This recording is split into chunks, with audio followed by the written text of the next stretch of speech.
আপনার পিঠে ছুরি তারাই মারবে যাদেরকে আপনি বুকে জড়িয়ে নিয়েছিলেন।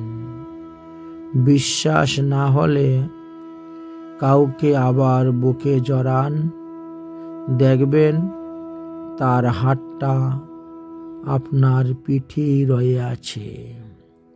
তাই হাতটা তো পিঠেই থাকে, এই জন্য পিঠে ছুরি মারতে সহজ হয়। এই জগতে যাদেরকে ভালোবেসে আপনি আপন করে নেবেন, বাস্তবে তারা আপনাকে ভালোবাসছে কি না সেটা অবশ্যই যাচাই করতে হবে, দেখতে হবে। এই বিষয়ে না একটা ছোট্ট গল্প ছিল। এক রাজা রাজত্ব করছেন, তো সেখানে এক সাধু বসে ভজন করে, ভজনে সিদ্ধি লাভ করেছেন। তো স্বয়ং দেবী এসে তিনাকে একটা ফল দিয়েছেন। এই ফল যদি তুমি খাও তাহলে তুমি চিরযৌবন ধারণ করে থাকতে পারবে, তোমার কোনো রোগ শোক ব্যাধি অসুখ বিসুখ কোনো কিচ্ছু হইবে না, অতএব তুমি এই ফল নিয়ে খাও। সাধু চিন্তা করলো, আমি তো ভজনে সিদ্ধি লাভ করেই ফেলেছি, তাহলে আমার আর ফল খাওয়ার কি প্রয়োজন। বরং আমাদের দেশে রাজা বড় ভালো রাজা, রাজাকে এই ফল নিয়ে দেব।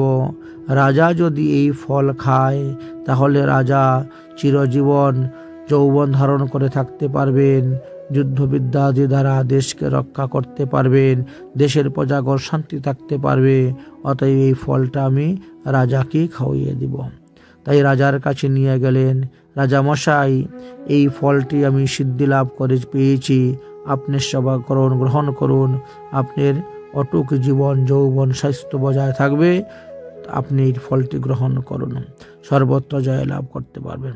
রাজা চিন্তা করছেন, আমি তো ভালোই আছি, সুস্থই আছি, কিন্তু আমার স্ত্রী রানী তো মধ্যে মধ্যে অসুস্থ হয়ে যায়, তাহলে রানীকে এই ফলটা দিয়ে দিব। তাই তিনি রানীকে ফল দিয়েছেন খেতে, কিন্তু রানী তো আর রাজাকে ভালোবাসে না, সে ভালোবাসে ঘোড়াশালার এক লোকটাকে, কাজের লোকটাকে। সে ওই ঘোড়াশালার কাজের লোককে বলছে, এই ফল তখন ওই ঘোড়াশালার লোক চিরযৌবন ধারণ করে গেল পারবে। আর নিয়ে এসে মনে মনে চিন্তা করলো, রানী, আমি কি আর তোমাকে ভালোবাসি? তুমি ভালো মন্দ খেতে দাও, সুবিধা টাকা পয়সা দাও, তাই আমি তোমাকে ভালোবাসা দেখাচ্ছি, কিন্তু আমি তো প্রকৃত ভালোবাসি আমাদের গ্রামের গণিকাকে। সুতরাং এই ফলটা আমি না খেয়ে গণিকাকে দিয়ে দেই। আমার অসুখ বিসুখ হলে রানী তো আমাকে ঔষধ দেয়, টাকা দেয়, ডাক্তার দেখায়, সুতরাং আমাকে এই ফল খাওয়ার প্রয়োজন হবে না। এই গণিকাকে আমি ফল দিব, কারণ তাকে নিয়েই তো আমি সারা জীবন বাস করব, তাকে বিয়ে করেই তো আমাকে সংসার করতে হবে। অতএব আমি গণিকাকে এই ফলটা খাওয়িয়ে দিব।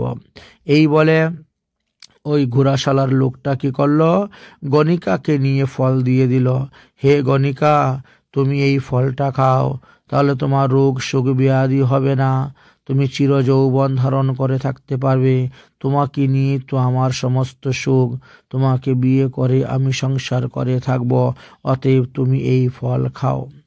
গণিকা সেই ফলটি হাতে নিয়ে চিন্তা করল যে সারা জীবন শুধু দেহ বিক্রি করে পতিতাদির কাজ করে, সারা জীবন পাপ করেছি, কোনো দিন কোনো পুণ্য করি নাই, কোনো দিন কাউকে কোনো কিছু দান করি নাই। আজকে যখন একটি উত্তম ফল পেয়েছি, ভালো ফল পেয়েছি, তাহলে এই ফলটা আমি আমাদের দেশে রাজাকে দান করে দিব।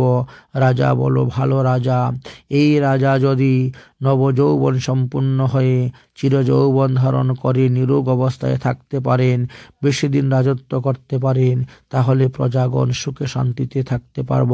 তাই এই সিদ্ধি ফল আমি রাজাকে দান করব। এইভাবে মনস্থ করে সেই গণিকা স্নান করে শুদ্ধ বস্ত্র পরিধান করে সুন্দর বেশভূষা করে রাজসভায় গিয়ে উপস্থিত হয়েছেন এবং গিয়ে বলছেন, রাজামশাই, আমি একটা ফল পেয়েছি, যে ফল খেলে পরে রোগ শোক ব্যাধি কোনো কিচ্ছু হবে না। আপনি নতুন যৌবন ধারণ করতে পারবেন, চিরযৌবন ধারণ করেন, সর্বত্র জয়লাভ করবেন। অতএব আপনি এই ফল গ্রহণ করুন। আপনি আমাদের দেশের রাজা, আপনার ভালো হলেই আমরা সবাই ভালো থাকব। রাজা তখন ফলটা হাতে নিয়ে দেখে চিনতে পারলেন যে এই ফলটা তো আমাকে ওই সাধু বাবা দান করেছিল, তবে এই ফলটা গণিকার কাছে কেমন গেল? আমি তো রানীকে এই ফল খেতে দিয়েছিলাম, তাহলে কি রানী এই ফল খায় নাই? রাজা তখন তার রাজনীতি চাল চালালেন। সমস্ত নীতির মধ্যে রাজা তো, তাই রাজনীতি বলা হয়। তিনি গণিকাকে বললেন, তোমার সঙ্গে একান্তে আমার কিছু কথা আছে, তুমি অন্দরমহলে আসো। গণিকা অন্দরমহলে গেলেন। রাজা বললেন, সত্যি করে বলো তো, তুমি এই ফল কোথায় পেয়েছ? তুমি যদি সত্যি কথা বলো তাহলে তোমাকে ছেড়ে দিব, আর যদি মিথ্যা কথা বলো তাহলে আমি তোমাকে প্রাণদণ্ড দিব, শুলে চড়াবো।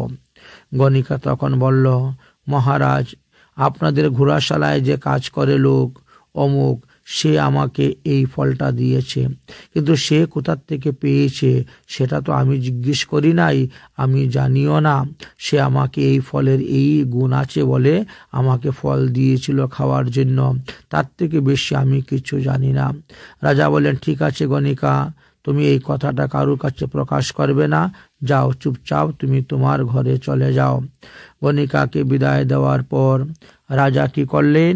সেই ঘোড়াশালার লোকটাকে ডাকলেন। ঘোড়াশালার লোক আসার পরে একান্তে বসে রাজা বললেন, সত্যি করে বলো তো, তুমি এই ফলটা কোথা থেকে পেয়েছ? কে তোমাকে এই ফল দিয়েছে? যদি সত্যি বলো তাহলে তোমার রেহাই আছে, আর মিথ্যা কথা বললে তোমাকে প্রাণদণ্ড দেওয়া হবে, শুলে চড়ানো হবে। তখন রাজজ্ঞার ভয় পেয়ে সেই ঘোড়াশালার লোকটা বলল, মহারাজ, রানী আমাকে এই ফল খেতে দিয়েছেন। কেন দিয়েছেন? যে রানী আমাকে ভালোবাসেন।